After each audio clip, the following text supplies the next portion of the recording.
সিমকে বাড়ি থেকে বেরোলো, তারপরে খবর এলো ছেলে আমার ওইখানে অজ্ঞান হয়ে গেছে, ওইখানে সব শেষ।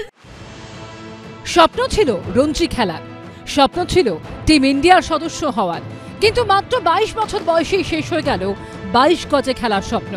জিম করতে গিয়ে অসুস্থ হয়ে মৃত্যু হলো তরুণ ক্রিকেটারের। বোলপুরের জাম্বুনের বাসিন্দা প্রিয়জিৎ ঘোষের মৃত্যুতে তার পরিবার যেমন শোকাহত, তেমনি হতবাক ক্রীড়া মহলও। আমার ভালো ছেলে বেরিয়েছে, কি হলো আমি কিছুই বুঝতে পারছি না।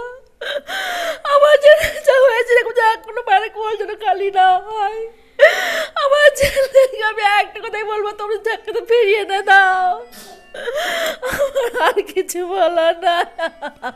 পরিবার সূত্রে খবর, খেলাধুলার পাশাপাশি প্রতিদিন শরীরচর্চা করতেন প্রিয়জিৎ। শুক্রবার সকালে বোলপুরের মিশন কম্পাউন্ডের এই জিমে যান তিনি। জিম কর্তৃপক্ষ জানিয়েছে, শরীরচর্চা শুরুর পরই প্রিয়জিৎ অসুস্থ বোধ করতে থাকেন এবং অজ্ঞান হয়ে যান। বোলপুর মহকুমা হাসপাতালে নিয়ে যাওয়া হলে মৃত ঘোষণা করেন চিকিৎসকেরা। জিমের কর্ণধার ও মৃত খেলোয়াড়ের ছোটবেলার কোচ জানিয়েছেন, কড়া ডায়েটে থাকার ফলে সম্প্রতি শরীর ভেঙে গিয়েছিল প্রিয়জিতের, হচ্ছিল শ্বাসকষ্ট। প্রিয়জিৎ গত 7-8 মাস ধরে ওর চেহারার খুব ড্রাস্টিক্যালি চেঞ্জেস হয়েছে। তো ও একটা ডায়েট চার্ট খুব ফলো করছিল, যে খাওয়ার দিকটা অনেকটা কমিয়ে দিয়েছিল, কিন্তু প্র্যাকটিস আওয়ার্সের বাইরেও ও এক্সট্রা প্রচুর খাটাখাটনি করছিল, যেটা ওর শরীরের সাথে ঠিক যাচ্ছিল না। একটা হার্টের ব্রিদিং প্রবলেম, আমার যেটুকুনি মনে হয় একটা ব্রিদিং প্রবলেম হচ্ছিল। অসুস্থ ছিল না, 25 দিন আগে আমি ওর সমস্ত রিপোর্ট করিয়েছি, যে ও হয়তো ডায়েট কন্ট্রোল করতো, সেই জন্য হয়তো যে চেহারা ছিল তার থেকে হয়তো একটু খারাপ হয়েছিল। কি ওকে কী কারণে মৃত্যুটা হলো সেইটার সঠিক তথ্য যেন আমি পাই, তাহলে আমি জানতে পারবো যে ছেলের আমার এই কারণের জন্য মৃত্যু। 2018-19 সালে অনূর্ধ্ব 16 আন্তঃজেলা ক্রিকেট প্রতিযোগিতায় সর্বোচ্চ রান করে পুরস্কার পান সিএবি থেকে। এরপরে আন্তঃজেলা ক্রিকেটে বীরভূম জেলার অনূর্ধ্ব 19 এবং সিনিয়র দলেও সুযোগ পান প্রিয়জিৎ।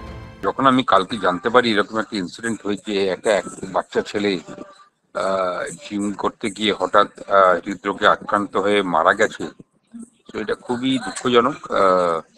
বাট আমি জানি না ওর কোনো এরকম কোনো কেস হিস্ট্রি ছিল কিনা। বাট আমার মনে হয় এখন এরকম ধরনের ইনসিডেন্ট আমি খুব প্রায় দেখি। হয়তো কেউ 22-23 বছরে হৃদরোগে আক্রান্ত হয়ে যাচ্ছেন, কেউ হয়তো আরেকটু বড় 34, 35, 40। তো আমার মনে হয় medical checkup is very very important.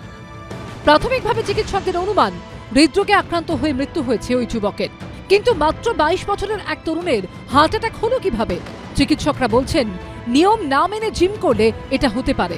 পরিবারের মধ্যে সেটা বাবার তরফে হোক বা মায়ের তরফে হোক, কোনো ব্যাকগ্রাউন্ড কার্ডিয়াক হিস্ট্রি আছে কিনা, এবং সাডেন কার্ডিয়াক ডেথ, যেটাকে আমরা মেডিকেলের পরিভাষায় এসসিডি বলি, এরকম সাডেন কার্ডিয়াক ডেথের কোনো হিস্ট্রি আছে কিনা।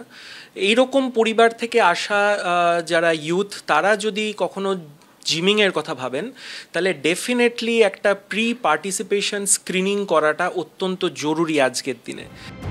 পুলিশ জানিয়েছে, ময়নাতদন্তের রিপোর্ট পাওয়ার পরই মৃত্যুর প্রকৃত কারণ জানা যাবে।